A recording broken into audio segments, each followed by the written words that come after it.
My journey for herpes cure. Okay, so we're all about women being comfortable with who they are, and when our next guest embraced her situation, her life got way better, even her sex life, which you might find surprising because her situation is herpes.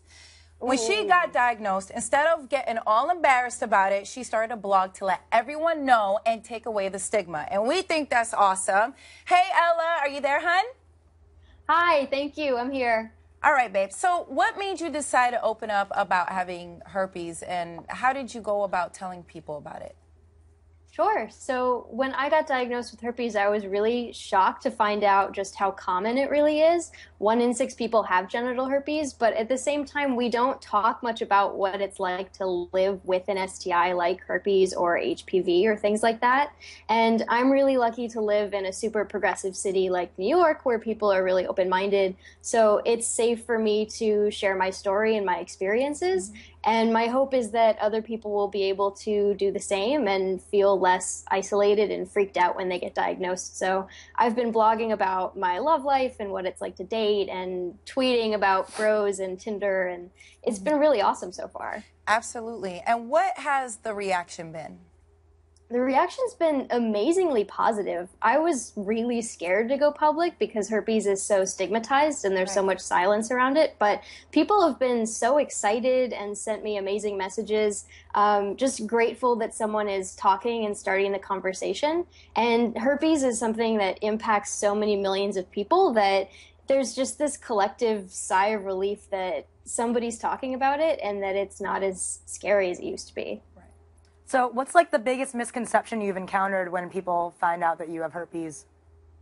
Yeah, so people tend to think that if you use condoms and you are responsible, that you're not at risk of getting an STI like herpes. And I was definitely like that myself. I considered myself really responsible, and I had always used condoms with my partners. So when I got diagnosed, I was really upset and confused. But people don't know that herpes isn't prevented 100% by getting condoms, and that it's not actually included in most STI tests. So that's a huge misconception, that it's easily that people who are super responsible aren't at risk. It's actually really, really common, and you can do everything right like I did and still wind up having a virus. Right. I always wondered this. How do you tell a guy, like how do you come out and tell a guy that you're interested in that you have this?